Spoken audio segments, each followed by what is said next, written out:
Okay, so you guys can see my screen.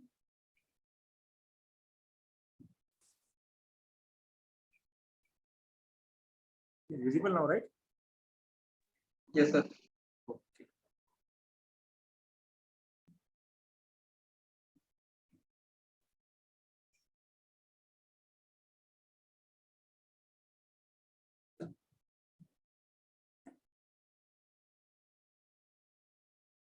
Just one moment, let me find the pen.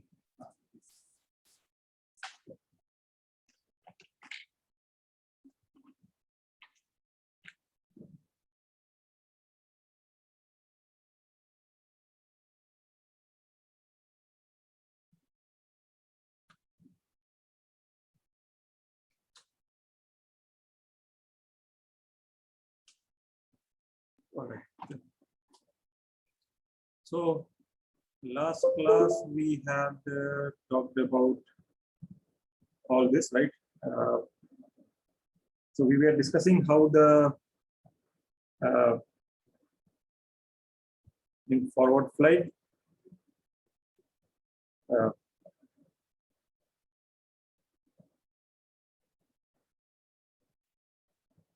the dynamics of the blade is like that of, I mean, even otherwise, I mean, if you look at the dynamics of the blade itself, that I mean, the blade is disturbed in flap and we allow it to respond. The dynamics is that of a spring mass system, like spring mass damper system rather.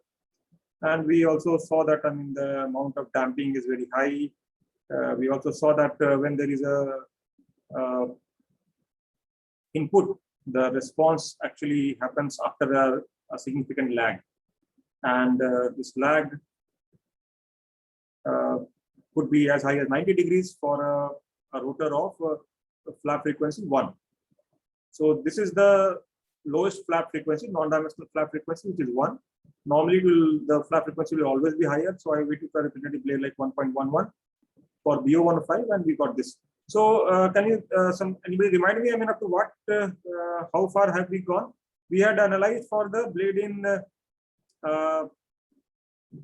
hover and blade in from hover when we give an input like theta 1s, the blade responds with theta 1c and so on, right? So we have studied up to that point, right?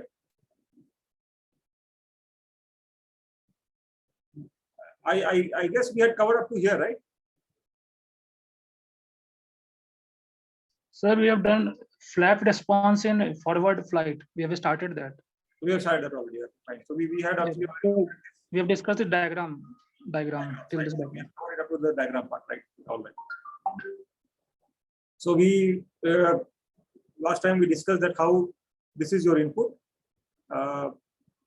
which is in the form of trim inputs, which are given by the pilot. So theta naught, theta 1c, and theta 1s. Now, in addition to these three inputs, is there any other input which pilot also gives, which is not showing up here?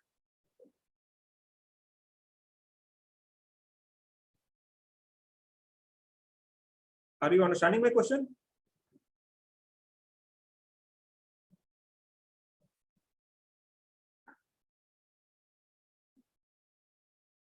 Apart from these three inputs, is there any other input that the pilot gives to control and maneuver the helicopter?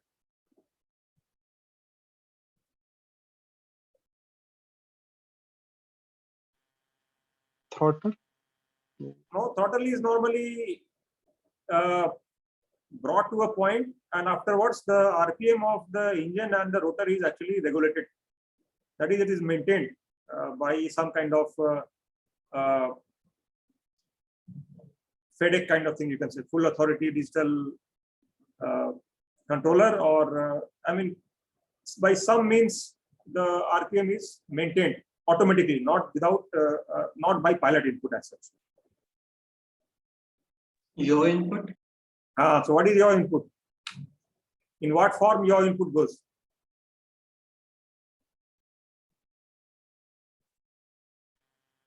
Tail rotor? Yes, tail rotor. What do you do to the tail rotor?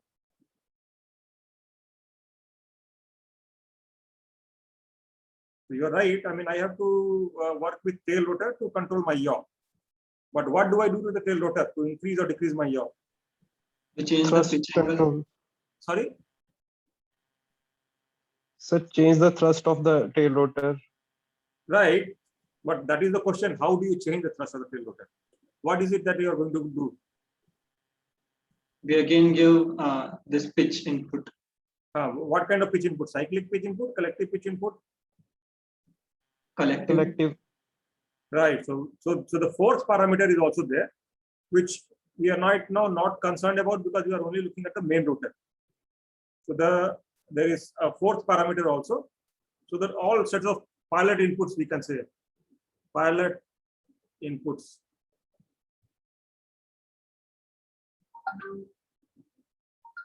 So what we see here is theta naught, theta 1c, theta 1s. So these are the inputs for main rotor, MR. And there is a fourth input, which is theta TR or theta naught TR. Okay. So that is for tail rotor. So you change the collective of the tail rotor also, but that is not having any bearing here, so we will not bother.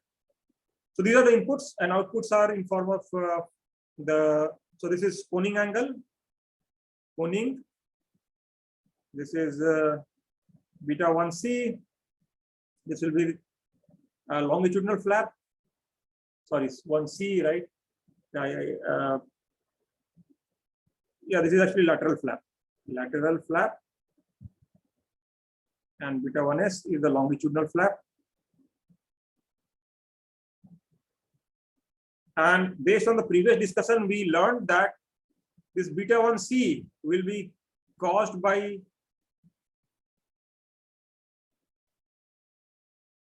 this beta 1c is actually a resultant of theta 1s, and beta 1s is actually a resultant of theta 1c. Okay, because of the delay in my response. All right.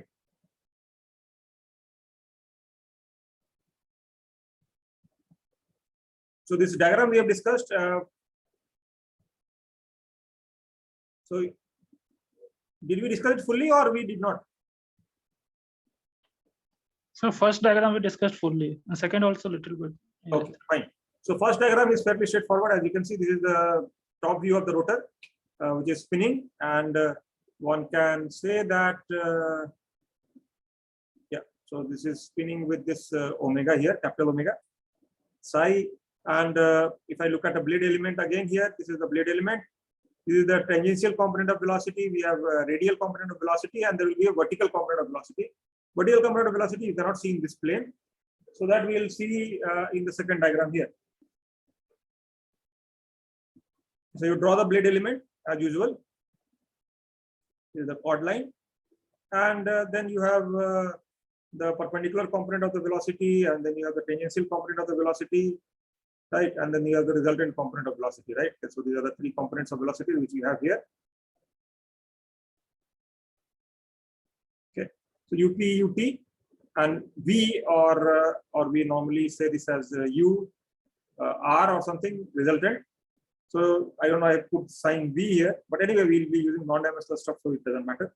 And then corresponding forces, your lift force and drag force, and lift force is perpendicular to the flow velocity.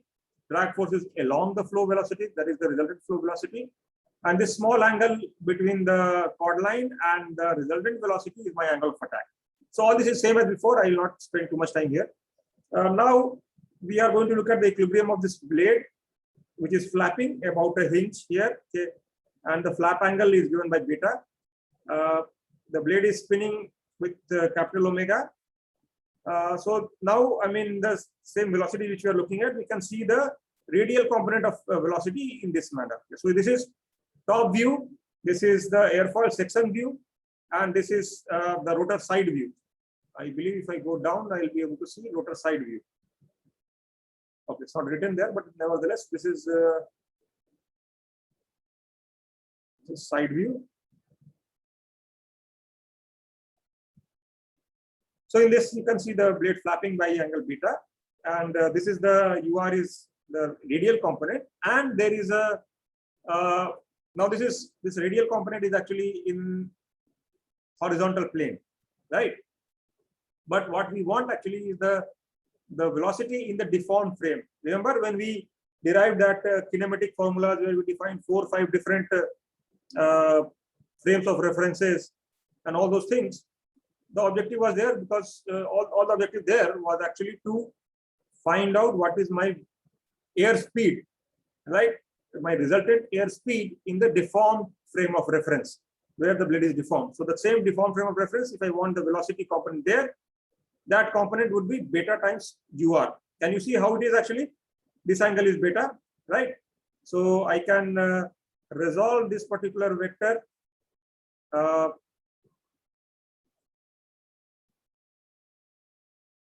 along the blade and normal to the blade, right? So along the blade will be cosine, UR cosine of beta, and the normal component will be UR sine of beta.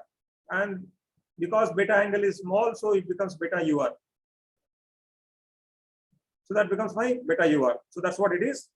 So now based on this, all this business, we can define 2 angles. One angle you are very familiar with, phi, which is UP by UT, that is the inflow angle. A new angle is defined called gamma, capital gamma, is UR by UT, which we call the incidence. Okay, this is the typo here, incidence yaw angle, okay, which is radial component by the tangential component. This is not very commonly used. Sometimes it is also called the yard flow formulation, so not very common. Right, so perpendicular component, tangential component, radial component, but radial component is not along the blade. It is at an angle beta. Okay, it's not along the blade. This is important thing to note. Unlike here, the tangential component is along the tangent, the perpendicular component is actually perpendicular, except the radial component, which is actually not along the blade. It is in the horizontal plane. So we have to take an angle at beta. Also, sectional drag acts actually along the yaw angle, because what happens, my airfoil could be like this, but my flow is actually coming at an angle, at a yaw angle, right? It's not actually along the airfoil, it's at a small angle gamma to the airfoil. So that's what it's saying, that sectional drag also, the drag on the blade airfoil section, it also acts actually at an angle of this gamma. But this gamma angle is also very small, because UR by UT is also a very small velocity component. Compared to UT, this UR is going to be very small. Okay, right. So now based on all this information, let us rewrite our expressions. So this is right now in the dimensional form. I'll rewrite them separately, so you can take them down instead of copying this, because there are some overwritings over there. Okay. Right. So UT equals to omega into y, because we have been using y for the dimensional parameter and r for the non-dimensional parameter. So ignore whatever is written in the formula. You write this: UT equal to omega y plus mu omega capital R into sine psi. So that's my tangential component. So uy is omega y is obvious. It's your rotational velocity, or rather tangential velocity due to rotation. This is the component due to the forward speed. Then I have UP, which is given as lambda omega R cosine of beta plus okay, not this R, this is y into beta dot plus mu omega R cosine psi into sine beta. So take it down carefully. UP here is given as lambda, my inflow, into omega R into cosine of beta plus y beta dot. Now what happens? What is this y beta dot? So I'm looking at the vertical component of the velocity. So my blade is moving like this, right? So we know vertical component one is of course the inflow to the blade. The second is actually, and see earlier when we are looking at the simple momentum theory and all, we never looked at cos beta, right? We assume that the lambda actually is always normal to the blade, right? But it is not the case. My lambda is actually vertical. It is actually the vertical component of velocity. So I must take component of lambda also, which is normal. So then my cosine beta comes in here. So lambda omega r cosine beta, but we'll soon say that beta is a small angle. Then we have y beta dot. What is y beta dot? Can anybody explain? How are we getting y beta dot for the vertical component?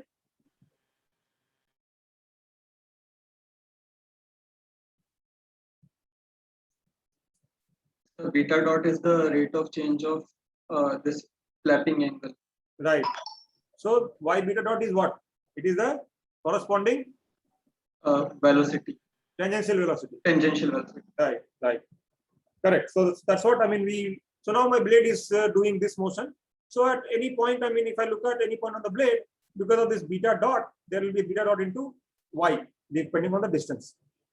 And then third component is now mu omega r cosine psi into sine of beta, right?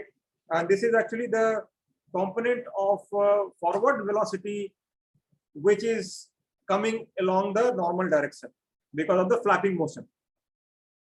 So that actually comes out like this. There is mu omega r cosine psi into sine beta. So that was my UP, that is the perpendicular component. And likewise, then we have UR, the radial component, which is mu omega r into cosine of psi.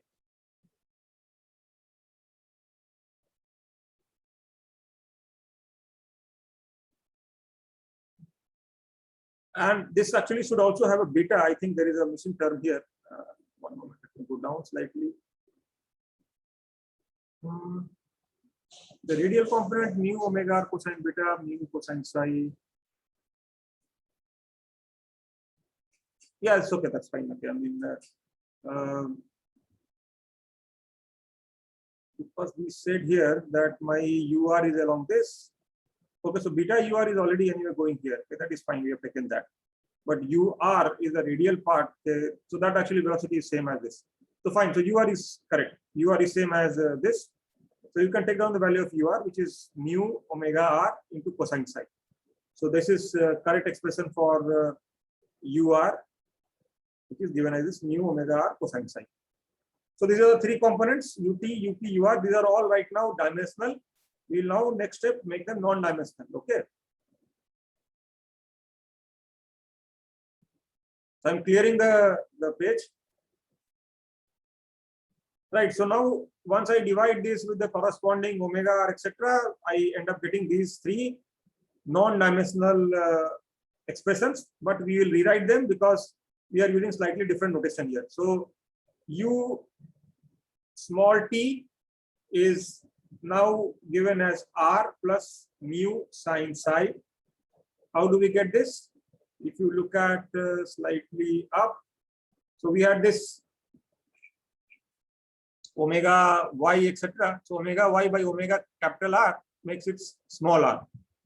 So r plus mu sine psi, and my UP,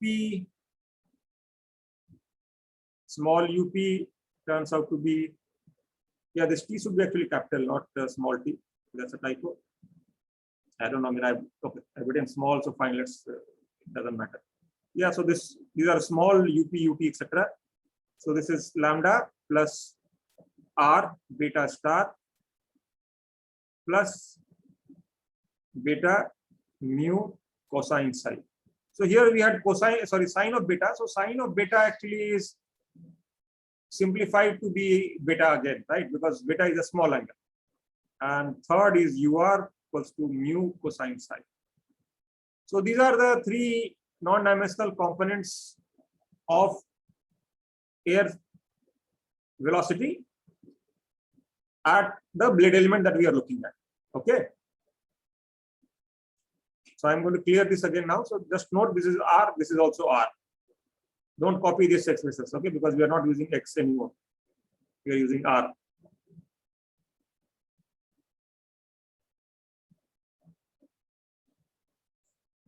Now, based on these, we are going to find out the blade forces, right? So what are these blade forces that we are looking at? Lift and drag. And use lift and drag to finally find out the vertical force and the chord force. So vertical force is what we are interested in, which is my thrust. I hope my audio is coming clear to you, right? Because there is some ambient noise here.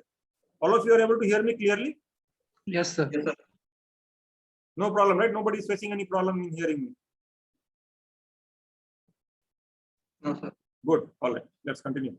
Fine. So we want this dFz, which is the vertical force, which is I can call it infinitesimal thrust. And if you recall this, we have done earlier also. Right. So this is dfx. This will be dfz. This would be dd, and this guy would be dl, etc. So based on all this formulation, and this angle is actually phi. So dfz actually is written as dl cosine phi minus dd sine phi. Sorry, sine phi, and this whole thing is multiplied with cos of beta. But now we know cos of beta is as good as 1, because beta is a small angle, and dd into sine phi is a small term multiplied, and this is also small term close to 1. Sorry, not small term, this is a small angle, so cosine of small angle is close to 1. So it's approximated simply with dl. And what is my dl? dl is my half rho c, the chord A is CL alpha into dr into ut square theta minus up ut. Half rho CA. So A is as before, this is CL alpha. And here we have dr into ut square theta minus up ut. Like this is the same expression which we have for Hoover and other conditions based on blade element theory. Okay, so now we get dfz. Let us see, how we get the remaining stuff.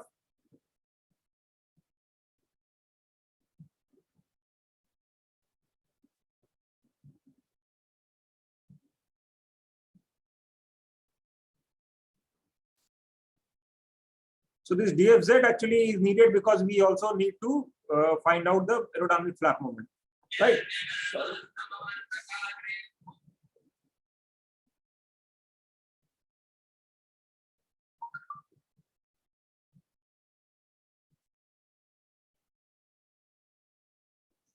Yeah, sorry about that. So right, so this if you recall the equation that we have derived for the flap dynamics earlier was beta double star plus mu beta square beta equal to gamma m beta bar plus something, right?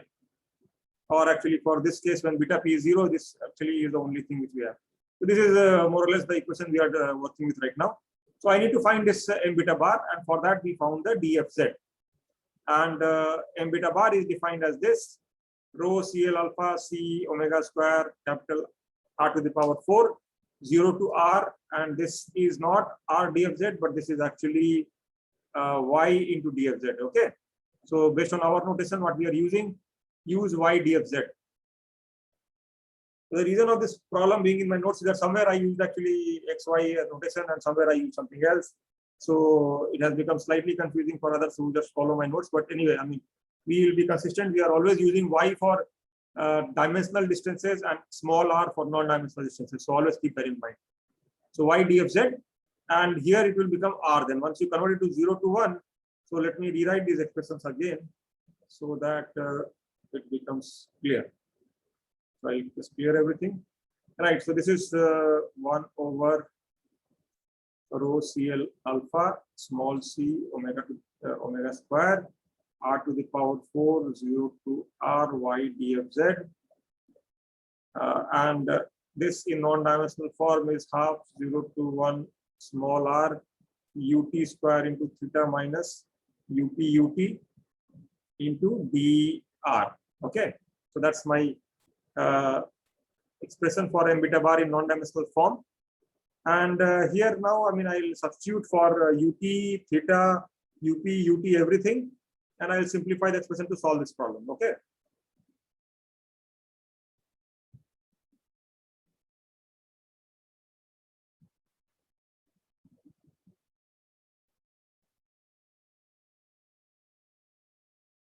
So I now need to write this expression out.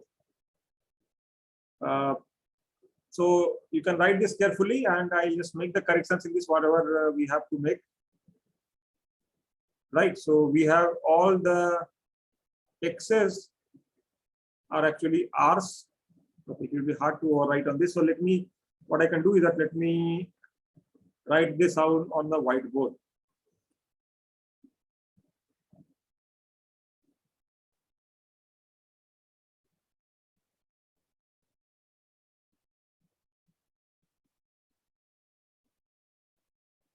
Okay, so what we have to write is this.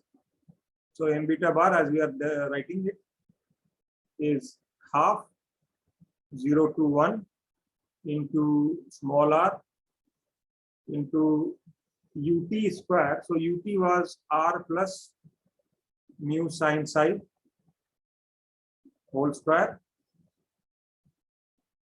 So it's ut square into theta. So theta was theta naught plus theta 1c cosine psi plus theta 1s sine psi plus theta tw into r minus we have up into ut. So up is perpendicular component. So lambda into r beta star plus mu beta into cos of psi multiplied with r plus mu sine psi, and all this is times dr. Right. So this is what we have as the expression for aerodynamic flap moment. So it's a simple integral to do, just that there are a lot of terms here. There is a square, so the first square it, then multiply with this, so you'll end up with many terms. And if I go ahead and simplify this, this is what you get. So take it down very carefully. 1/8 plus mu by 3 sine psi plus mu square by 4 into sine square psi into theta naught plus theta 1c cos psi plus theta 1s sine psi plus, okay, there is no plus, that is it.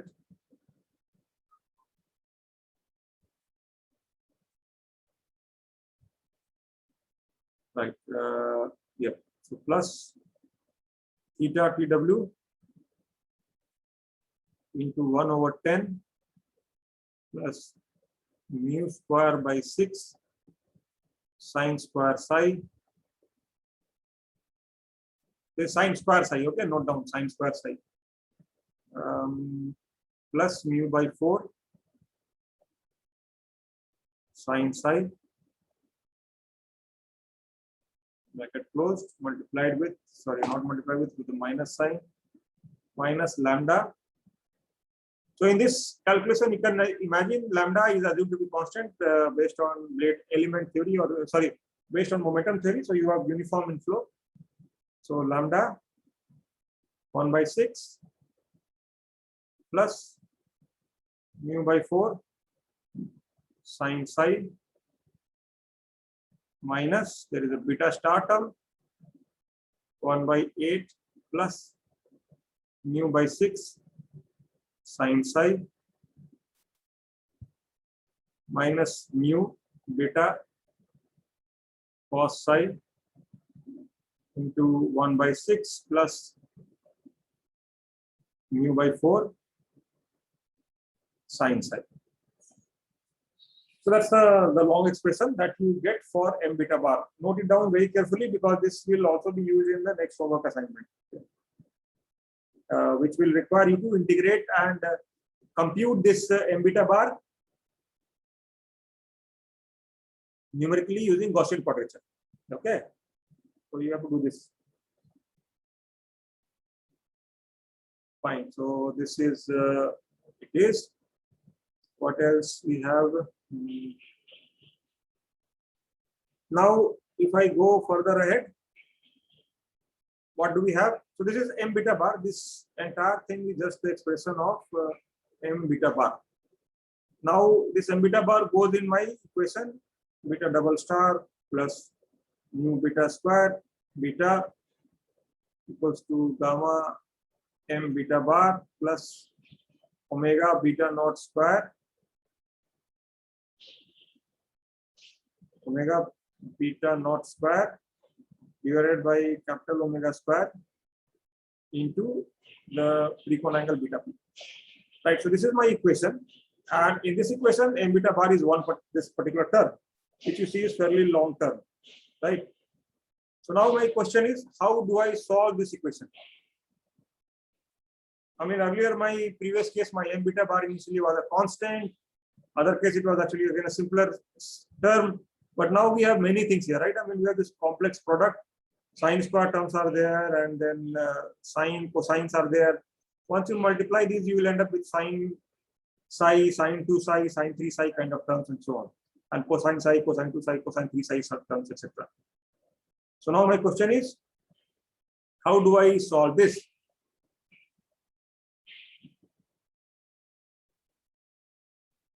So who can tell me how to solve this equation? Any suggestions? In vibration, we had used CF and PI, complementary function and particular integral. So we can use that concept here. Not very clear, Parth. I mean, can you repeat yourself? I couldn't hear very clearly.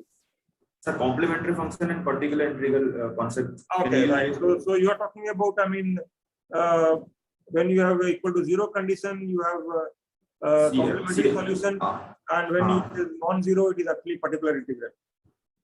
Yes, sir. So do you intend to integrate this over time, or rather over psi by hands? No, sir, by hand side. I won't. Yeah, so by hand it will be tricky, right? So what is the easy way of solving this?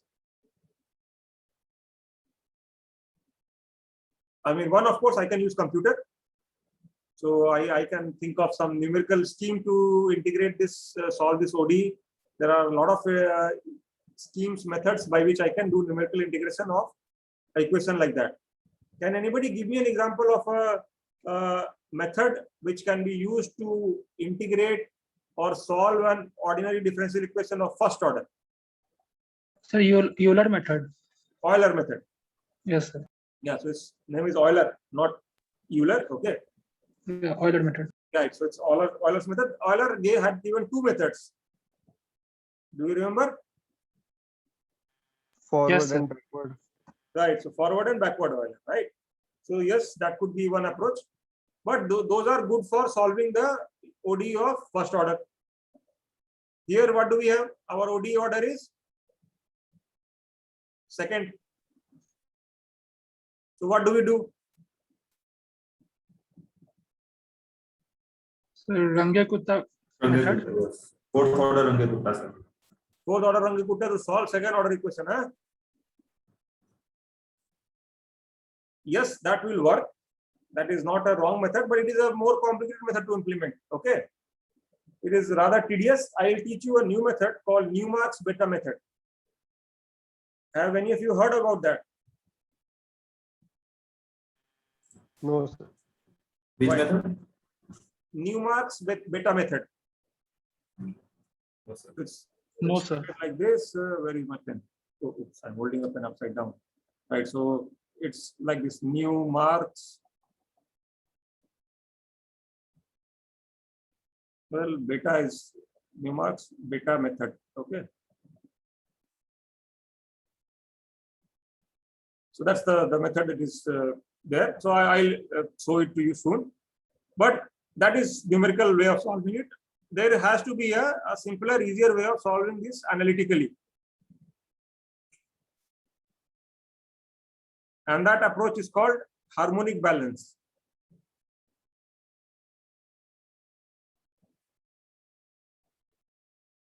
So let us see how does this harmonic balance work.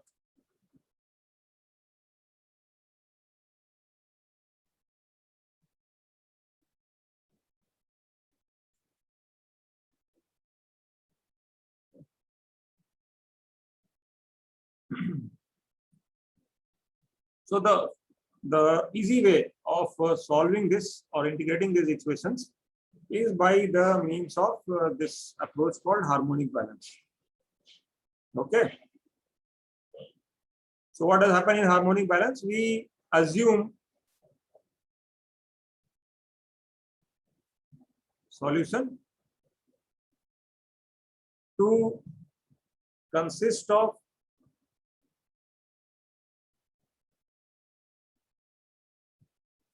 certain number of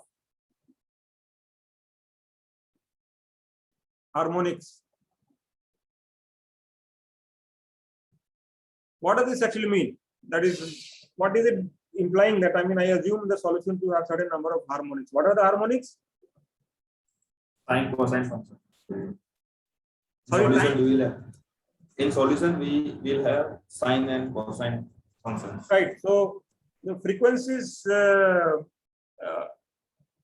I mean, harmonic functions, that is sinusoidal functions, right? So the harmonics are the basically it's the magnitude of the sinusoidal component in any waveform. So that's what we do in the first step. So my first step basically consists of my solution, which I want to get is beta, the flap angle. So this beta I define and I rather assume to be consisting of beta naught, Koning angle, beta 1c, first cosine flap harmonic, beta 1s, first sine flap harmonic, and that's it. If I want my solution to be more accurate, I can actually assume higher order terms, like I can assume beta 2s, I can have beta 2c, etc. Right? But right now I'm not going to consider any of that. So I simply stop at this. Once I get the first harmonic covered, I'll say this is my solution. And once beta is defined like this, I can easily obtain my beta star, which is minus beta 1c sine psi plus beta 1s cosine psi. And beta double star differentiated twice, minus beta 1c cosine psi and minus beta 1s sine psi. Now, once I have these three parameters here, I can put it back into my governing equation. The governing equation we recall is beta double star plus nu beta square into beta equal to gamma m beta bar. So I substitute these in this, okay, on both sides. If there is a beta on the other side, I will substitute these terms on that side also, and then simplify the entire expression. So substitute this in the governing equation and match the coefficients of sine psi, cosine psi, and constant terms on both the right hand side of the equation and the left hand side of the equation. Okay, so we'll do this comparison on both sides. And what will that give me? What do I get after that? Let us see. So we will get the values of constant. You actually end up getting three equations. Okay, because there are three things to compare. One is the constant term. I compare the constant term. Number two, I compare the cosine term, and I compare the sine term, right? So by comparing all these three terms, I actually end up getting these three equations. Note these down very carefully. So I have nu beta square into beta naught, the Koning angle, that is equal to gamma, the Locke number, then theta naught over 8 into 1 plus mu square plus theta dw by 10 into 1 plus 5 by 6 mu square plus mu by 6 theta 1s minus lambda by 6 plus omega naught square, sorry, omega beta naught square by capital omega square into beta p. So that becomes my first equation.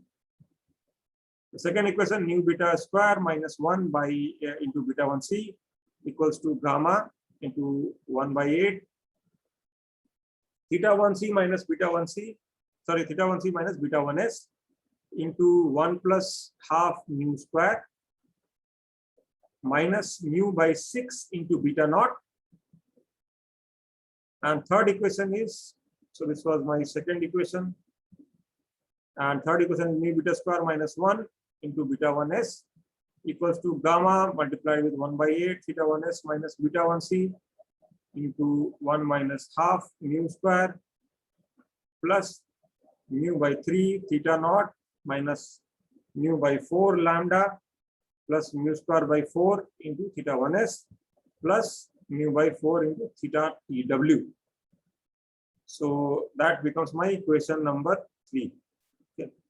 So now if I want to find out the response, I actually need to solve these three equations simultaneously to get beta naught, beta 1c, and beta 1s. And these three parameters are effectively effectively represent the dynamics of the rotor, and it is indicative of how your tip path plane is going to tilt or how it's deforming. So if I only have beta naught, it is actually just coning. Beta 1c means it's actually tilting towards 1c, so lateral. So there is some lateral tilting of the tip path plane. And if beta 1s is also there or beta 1c is not there, then beta 1s will say longitudinal tilting of the blade tip path plane. Okay, the whole blade rotor is tilting like this, because this tilting allows me to vector my thrust and get a component for propulsion. So by combining these three, I can actually have my rotor tip path plane tilting in whichever direction I want.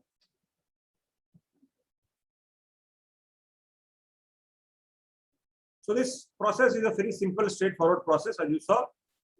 These equations are now, you can solve them by hand also in equations, or you can solve it using MATLAB also. So I normally solve it using MATLAB. Put these linear equations there, and I can simply simplify and get the expressions. Okay. So what happens in this? I mean, these are linear equations in beta naught. So all of them actually has terms corresponding to beta naught, beta 1c, beta 1s. So what you have to do is basically collect the terms together, and finally what will happen, you will end up with a equation like this. Some matrix multiplied with beta naught, beta 1c, and beta 1s will be equal to some other stuff over here, right, on the constant terms on the right hand side of the equation. So this equation is of the form Ax equal to b. Now, who is going to tell me how do we solve this equation Ax equal to b?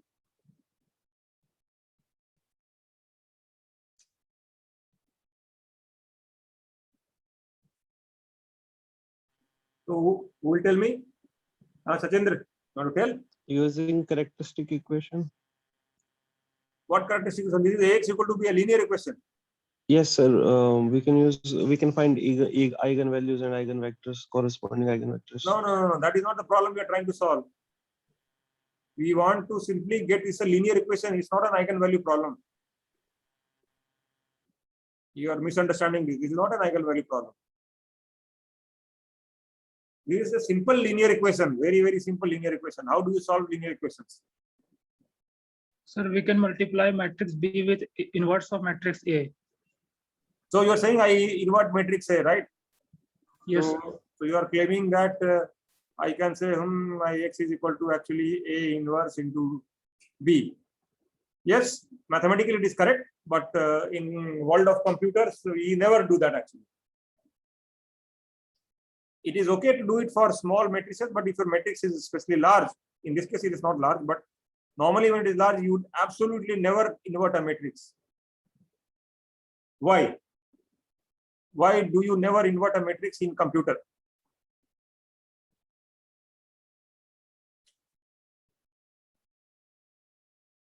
Because it takes more computations. Yes, it will take more computational time. And as such, I don't require actually inverting a matrix, because I can simply solve this by using any linear solver. So for solving linear equations, there are a number of different methods. There is a pivot method. There is your linear matrix linear manipulation, or I can use iterative methods like Gauss-Seidel and whatever. So all these methods are built inside MATLAB, So if I'm writing my code in MATLAB, which most of you will be doing, you simply have to write it like this. If I have to solve this linear equation, I simply say x equals to a backslash b. Okay. So there is a operator in the MATLAB called backslash operator. It's a backslash. Okay. Not the forward slash, not forward slash of this kind. It is actually a backslash one. So if you do this, it will directly, so it actually invokes all kinds of linear solvers.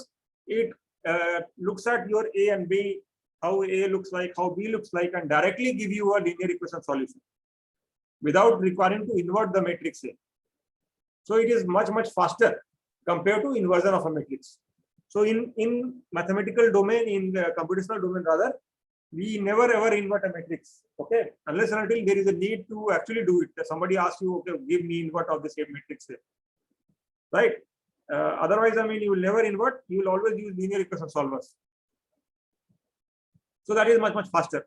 So it's not very critical here, but you should still learn the correct way of doing things. Okay, right? So we'll do the same thing. We'll do that. So here also you can set up the matrix and you can say, oh, okay, I will just do that, and I can get the solution for beta naught, beta 1c, and beta 1s. So Yes. this mu b is not an array, right? This is one dimensional. This is a Sorry? variable. So What is non-dimensional and variable? mu b. Mu. Yes, sir. Mu is given to you. Yeah. So can't we just directly put it on the right side? Mu b square minus 1 and mu b square minus 1 in these three equations. We do what? Sorry, I couldn't understand. I mean, we are writing ax equal to b, right? So x's are beta naught, beta 1c, beta 1s. And A matrix is made by this mu b terms, right?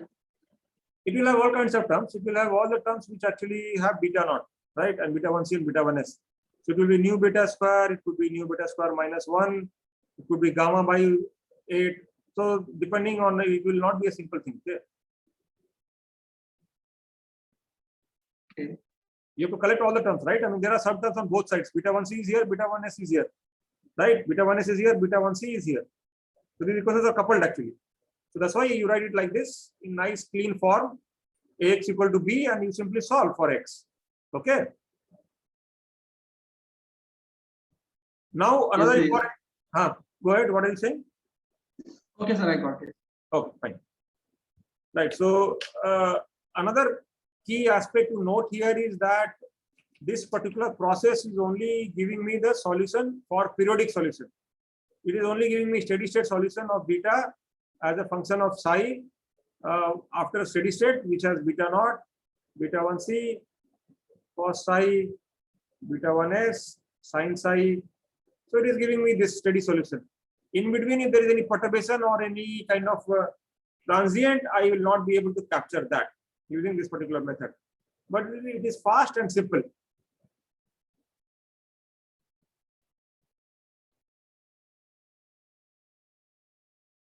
Now, second option is I solve it using a procedure available for solving second order ODE. So there are many methods for that. I'll quickly mention some of that. So one is, there is an approach called finite element in time.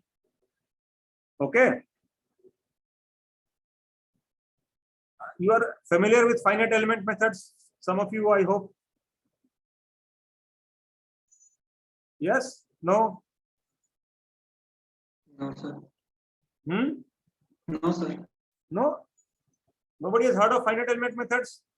Sir, I've done a course in BTech, yeah, during. Okay. Yes, but I So- forgot some things. That's okay. Don't worry. We are not going to recall your finite element course here. But anyway, so finite element in time is one approach. This is also fast approach. You get the solution in one shot, but it is similar to your harmonic balance in the sense it will also not give any transient. It will only give you steady state. So it will only give you what was just being discussed. It will only give you particular integral. It will not give you the homogeneous solution or solution to characteristic equation. So homogeneous solution for zero input or initial condition response will not be there. You will only get the final converged steady state solution. Then other option is what some of you said, Runge-Kutta, RK4, second order, third order, fourth order, whatever. I can use those, or I can use a ODE solver like MATLAB ODE45. So there is a ODE45 solver in MATLAB.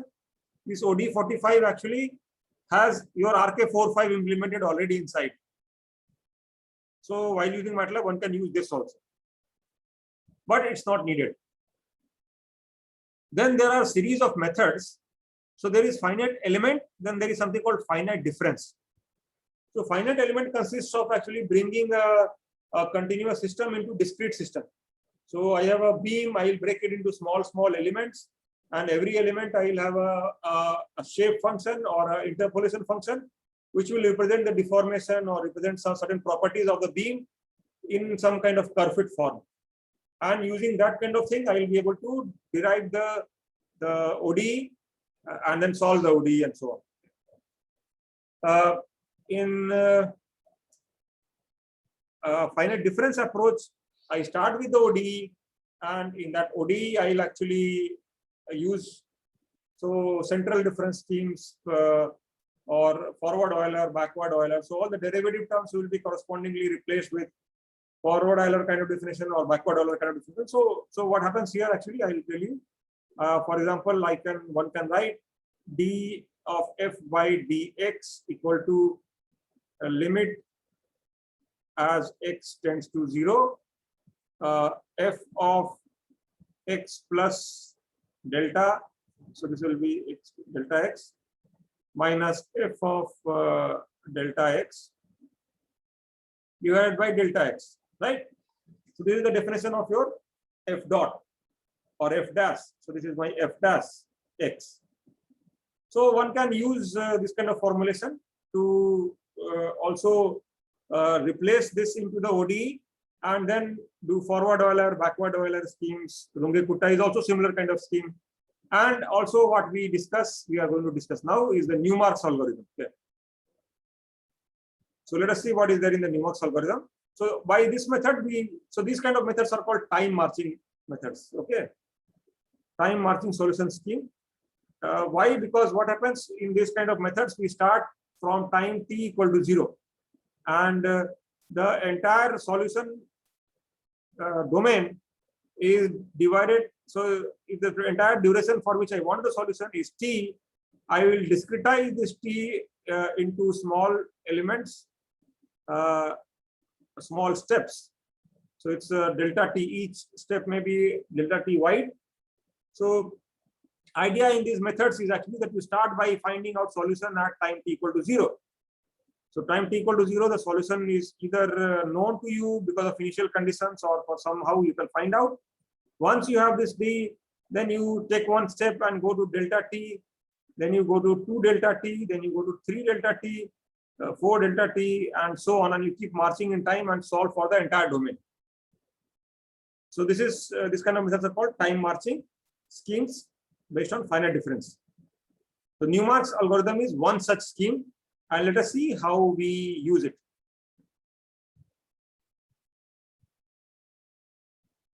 So we would look at how it solves the flapping equation with Newmark's algorithm.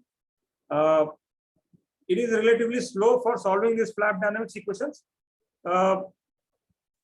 Typically, it will take 4 to 6 revolutions to get a steady state solution. So that is the important part. And in this case, transient solutions are actually available. So this doesn't have a problem of transient not being there. It will give you the full transient plus your steady state solution. So that is why this 4 to 6 revolution is needed, because in the beginning you will have transients. So the moment you start the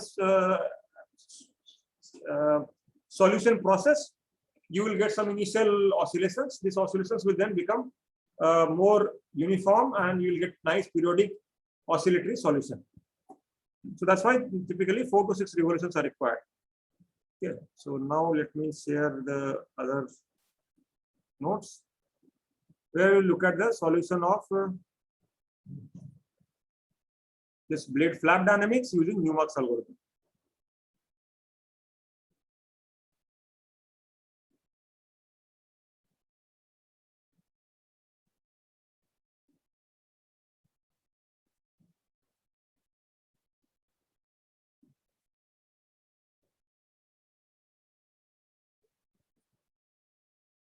You can see my screen again. Yes, sir. All right. So that's the, now we are going to look at the Newmark's algorithm for solving blade flap equation numerically. It is important to learn how to solve this equation numerically. It's not absolutely critical right now, because right now we are dealing with simpler expressions, and we make a lot of assumptions to simplify our analysis. But when you do a more comprehensive analysis where you want a higher level of accuracy, it is better to do everything numerically. So we'll even solve the flap equation numerically. So my governing equation, as you remember, is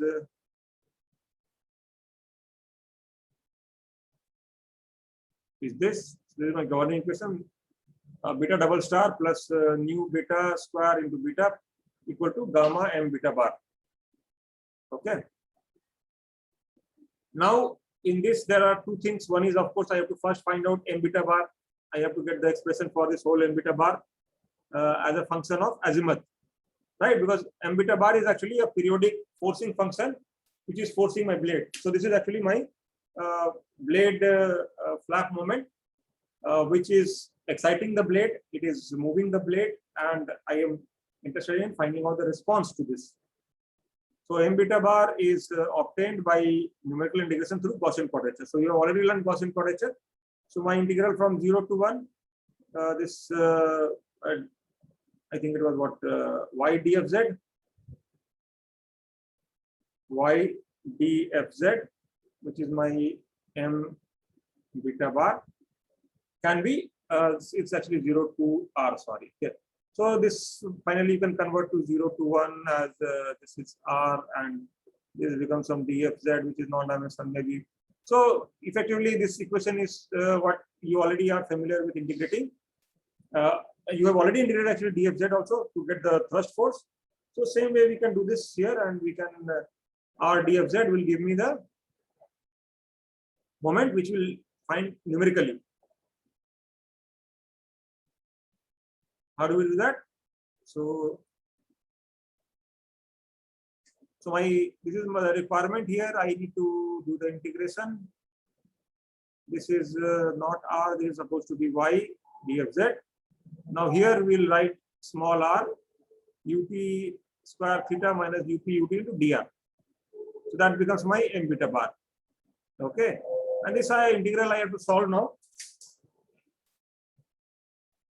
In this, you have to now put all these things such as theta, which will have theta 75, theta 1c cosine psi, theta 1s sine psi, theta tw r minus 0.075, or theta could be also written as theta equals to theta naught plus theta 1c cos psi plus theta 1s sine psi plus theta tw into r. So it could be either of the two definitions. They are both same. They are both equivalent, just written slightly different manner. Okay, so this has to be done. So we'll define this. We'll define ut, define up, define ur. So define all these components.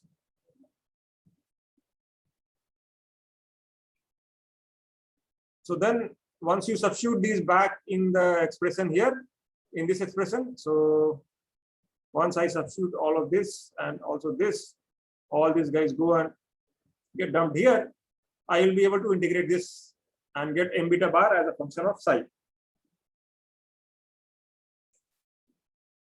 So that is fine. I know this, but that is not my ultimate goal. My ultimate goal was to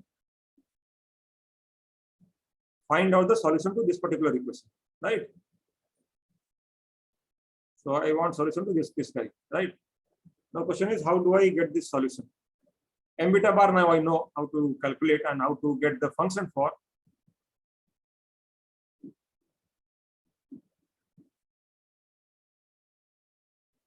So what we do now is that we now actually try to develop a solution for a general second order ODE using Newmark's algorithm. Okay. So let me stop sharing this and go back to the whiteboard. so that I can write this down for you here.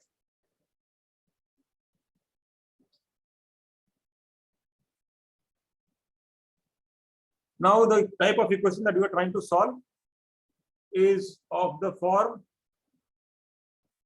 mx double dot plus cx dot plus kx equals to some forcing function f, which is function of t, is function of x, x double dot, x triple dot, etc. And there may be other higher order terms also. This is what I want to solve. Now, clearly, this particular equation is valid for all my time steps, right? This equation is valid for the entire domain where I want to get the solution. So I define my domain.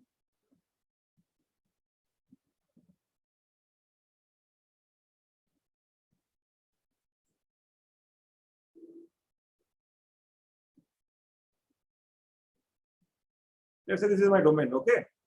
So domain means starting time, end time, T0 to T final. Okay.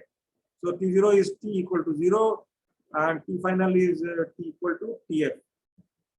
So like I mentioned, in time marching methods, we break the entire time domain into mostly equally spaced time intervals. Each time interval will have a width delta t, and one can say this is t1, this is t2, and one exponent could be ti. The one before it could be ti minus 1, and the one after could be ti plus 1, and like that. So all these are the various points or in the domain where I want the solution to be obtained. So like I mentioned, my equation is valid at all this time domain. So I'll say that, okay, let us, so we write it down, we write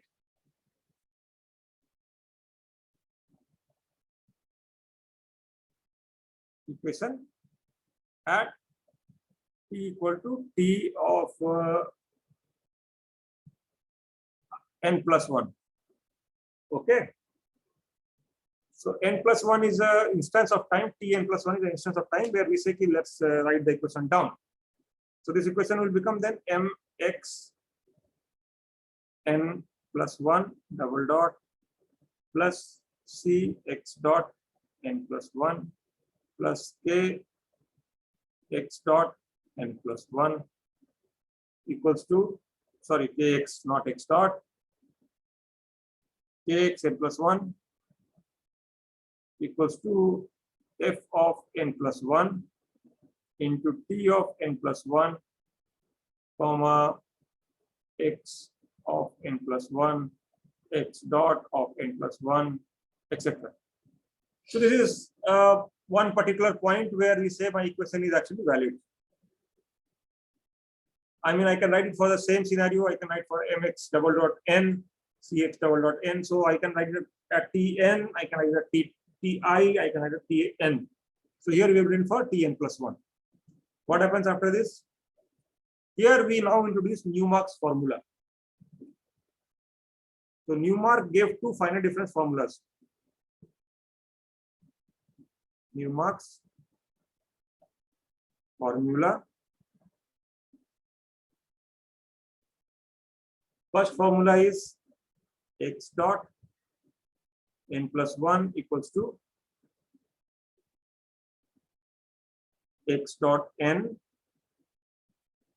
plus delta t into 1 minus gamma x double dot n plus gamma x double dot n plus 1. So, okay, this is actually a square bracket, so I can slightly modify it.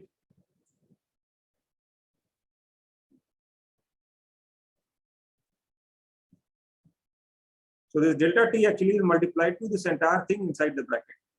So inside the bracket, I have 1 minus gamma. Remember, this gamma has nothing to do with the log number. This is Newmark's method. So this has nu, beta, and gamma. Okay. So this beta, sorry, this gamma is for Newmark method, as we'll see in a moment. Right. So this is becomes my first equation. Second formula is x of n plus 1 is given as x of n plus delta t x dot m plus delta t square by 2 into 1 minus 2 beta x double dot n plus 2 of beta x double dot n plus 1. Okay. So x of n plus 1 equal to xn plus delta t x dot n plus delta t square by 2 into 1 minus 2 beta x double dot n plus 2 beta into x double dot n plus 1. Now you are wondering how you get these formulas. You need not worry about them. You simply have to right now understand. So these are mostly coming from some juggling of some Taylor series expansion and so on. So just combining acceleration. So you can see x double dot is actually acceleration term. So here they are simply trying to say that the velocity at a point is actually equal to velocity at the previous time. So velocity at the current time is equal to velocity at previous time plus average or some weighted average of the acceleration multiplied with the time. So that's the kind of thing we are seeing. So this is my second equation. Now what we'll do is that we'll actually put these two equations back into my governing equation. So I'm going to put these guys back in here in this particular equation and see what do I get. Okay. Done up to here. Shall I move to the next page? Yes. Yes, sir. Okay. Right. So now let us do. So what I have here is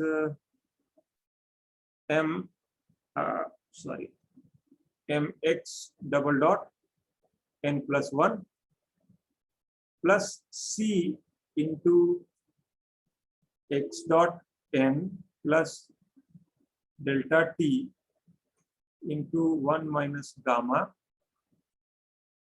into x double dot n plus gamma x double dot n plus 1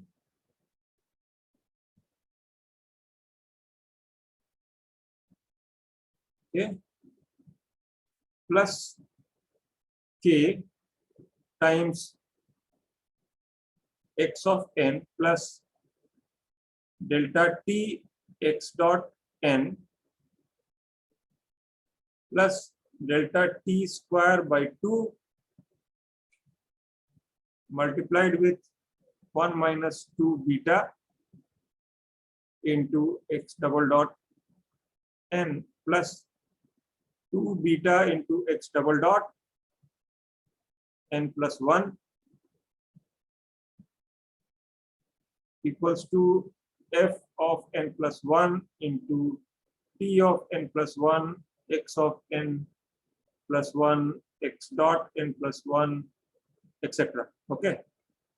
So what have I done? I'm the same question what I had earlier. So we wrote two formulas. If we go back here, we wrote two formulas x dot n plus 1. So what I'm doing, I'm putting this guy x dot n plus 1 equation 1 here, and I'm putting this equation 2 here.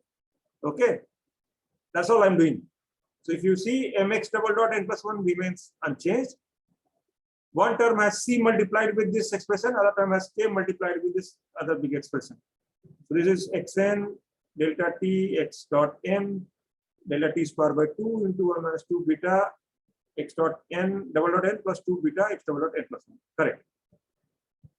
Now, if I arrange the terms together and simplify. So this will imply m plus c into gamma x double dot n plus 1. Sorry, everything is so gamma c gamma into delta t plus k delta t square by 2 into twice of beta. All this multiplied with x double dot n plus 1 equals to f of n plus 1, p of n plus 1, etc. minus all the remaining terms. Okay. So what I'm doing is, you can see I have collected all the terms which have x double dot n plus 1 in the previous equation. And all other terms are actually, remaining terms are x dot n or x dot double dot n or xn. So I'll move everything on the other side. So moving here on the other side, what we have, so minus of c into x dot n plus 1 minus gamma into delta t into xn, right? Bracket close, minus k times delta t x dot n plus delta t square by 2 into 1 minus 2 beta into x double dot n, and that is it. So now what we see, this has become quite simple. Only thing, so now what happens, I mean, everything on the right hand side is known to us except one term. What do I mean by that? So idea in this is again similar to what we did for say Newton-Raphson, right?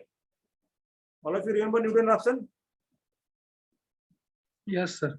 So Newton-Raphson, what we are doing, we are saying at the beginning there is a guess. So that becomes my solution at time or iteration step 0. Okay. So I start with that. Then I go to t equal to, so this is t0 plus delta t, which is my basically t1. Then I go to t2, then I go to t3. So I use the information at t0 to find t1. I use t1 to find t2, t2 to find t3, and I keep marching forward in time. The same exactly idea is here. In the previous case, in Newton-Raphson, we were not marching really in time. We were simply going in iteration number. We are changing the iteration number. That first iteration, second iteration, third iteration. Right? Here we are not doing that. Here we are actually moving ahead in time. One delta t time step at a time. Right? So what happens again? The idea is that if I know the solution at time t equal to 0, which is say xn. So if I know things at tn, if we know all the things means xn, x dot n, x double dot n. If I know these guys at tn, then I mean I know everything on this side, and I can find out this x double dot n plus 1. But here is one catch. I don't know what is this guy. I don't know what is fn plus 1. So we make a simplifying assumption. Assume f of n is same as f of n plus 1. That is, delta t is small enough for fn to be equal to fn plus 1, approximately equal to fn plus 1. So I'm saying that my function is not changing so dramatically. My delta t is so small that these fn and fn plus 1 are very, very close. Because what happens, this Fn plus 1 actually itself has Tn plus 1 and many other things which I do not know. So we make this simplifying assumption. So if I simplify in that manner,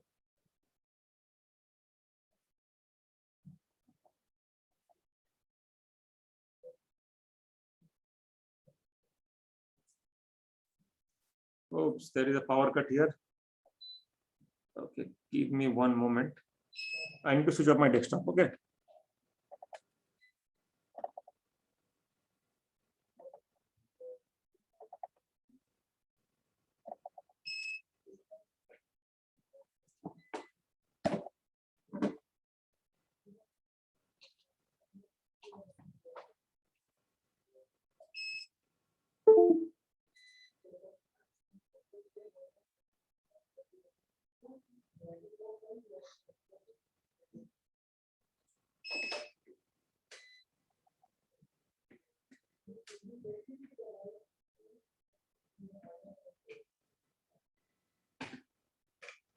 All right, so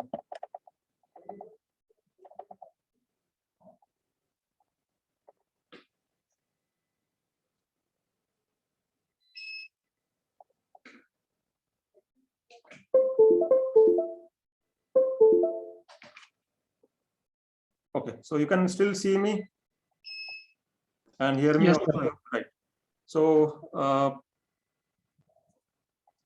so what I was saying is that now we can just replace this in this same equation. I just replace and get rid of this part. So you can just rewrite another line of equation where this guy actually is simplified to this. Okay. So Tn, etc., etc. So now this equation, I see everything on my. So now what I can do is I can rewrite this equation again in that linear equation form. A x double dot n plus 1 equals to sum b of n. Right. Now, when you are solving the flap equation, a and b are actually scalar quantities. Yes, because this is I mean, my original equation is simply this: beta double star plus nu beta square beta equals to gamma m beta bar. That's all. So I have to just solve this equation. So this is a simple one-dimensional equation, but otherwise this whole Newmark's method can be used to solve all kinds of vibration problems, and they are very, very good for structural dynamics. You don't have to use RK45, RK34, because RK34, RK45 actually requires a lot of effort to implement it, because you have to have store at a given point of time, you have to store at least 3-4 stages. So you have to know the solution 2 steps back, 2 steps forward. Some drama is there. Okay. It is complicated. It's not even needed actually for solving this category of problems. This category of problems are best solved within this approach called Newmark's method. Okay, and it's very easy to implement also. As you will see, you will be able to implement it very, very easily. Because now this equation is very simple, right? I simply define A and B, and now I can see x double dot n plus 1 is simply, like I mentioned, A backslash B n in MATLAB. Assuming my x double dot n plus 1 is actually a vector, not just scalar. If it is scalar, then it is very, very simple. Like for flap equation, it is simply B by A, Bn by divided by A. And that is my x double dot n plus 1. Now, once you have solved for x double dot n plus 1, I go back to my Newmark's formula again. In the solution process, I'm saying. So you can see using these two formulas, in this formulas, x dot n plus 1, for example, only thing unknown on the right hand side was x double dot n plus 1. So you find x double dot n plus 1 from the previous page what we saw. I can get x dot n plus 1. Now I have x dot n plus 1, I have x double dot n plus 1. So use these two in this formula. Actually, in this formula also, I only require x double dot n plus 1. Everything else is actually known.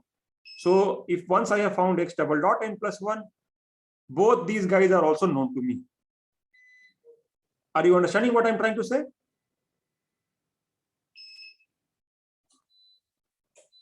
Yes, sir.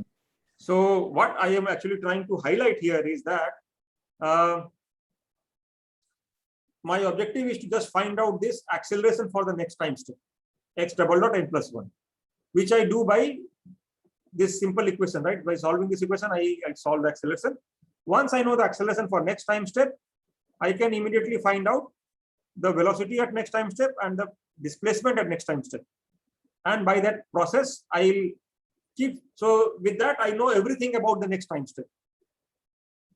Now I take another step and repeat the same process. Just like we are doing in Newton-Raphson, same kind of approach can be applied here. So once this is known, so let me go to the page number 3 here. Okay, so once x double dot n plus 1 is known, x dot n plus 1 and x of n plus 1 can be obtained using Newmark's method.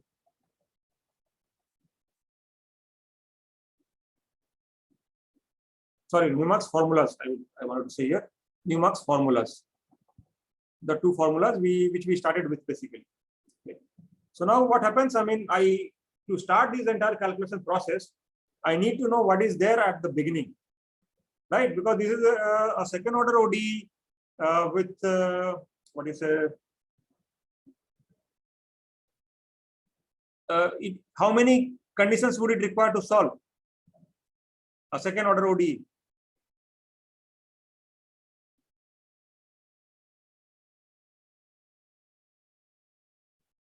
A second order equation, if I want to integrate or solve it, how many conditions are required? 1, 2, 3, 4, how many? Sir, 2 or 3. 3, really? 3. Yes, sir. No, not 3 actually. It is only 2. It's a second order equation, right? So second order, I need to know 2 parameters, that is beta and beta star. Or in the case of x dot equation, I require x and x dot. So I only require these 2 things. Okay. So here, I mean, for flap equation, I require beta and beta star. So what I'll do is that I'll simply assume both of them to be equal to 0. And using this, I can find out what is beta double star. So this can be obtained by substituting in the equation, right? So if you see my equation is this mu beta square beta equal to m gamma m beta bar, right? So what if I want to find at time t equal to 0, so this is equal to 0 at time t equal to 0. So now if I want to find beta double star, so beta double star will be automatically equal to, this is 0, so this goes away. So it will be equal to gamma m beta bar at beta equal to beta star equal to 0. So whatever gamma m beta bar is there, you substitute this and t equal to 0, all of this you substitute in this and you will be able to get beta double star. So that way I know everything, but to start the calculation, I only require these 2 guys. Okay. So this is taken as 0. And with that, I start my process of numerical integration. Okay. Another thing which is missing right now in the Newmark's algorithm, Newmark's algorithm actually, if you go back, we have used this new parameter beta and this new parameter gamma. Unfortunately, Newmark has used these 2 parameters, so I have kept them as it is. But this is not our flap angle, okay, and this is not our lock number. So to avoid confusion, when you code it, use beta n or beta nu, right, for that parameter, and also gamma nu to denote that these are for Newmark's algorithm. So beta nu is actually 1/4 you can use, and gamma nu actually you can use of 1/2. So these are the parameters which will be used in the Newmark's algorithm. Okay, we have run out of time, so I'll stop here now. And so don't confuse. whatever we have derived today in this Newmark's algorithm business, none of these actually are physical. So this beta and gamma that we have used have no physical meaning. They are simply some weightage factors, and that's what it is actually.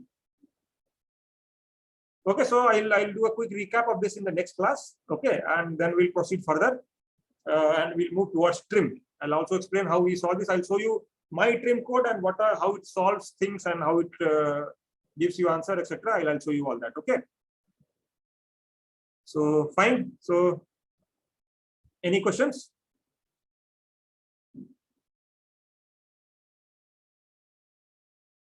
Yes, no? No questions?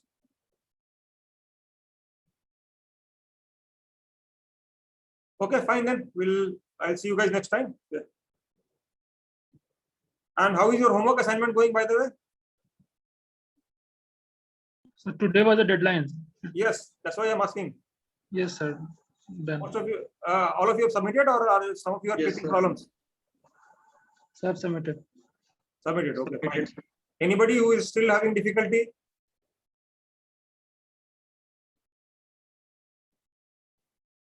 No one is having difficulty. Okay, fine. I remember getting one mail. I think I don't remember from whom. So I reply to that mail anyway. So all right. Okay, fine then.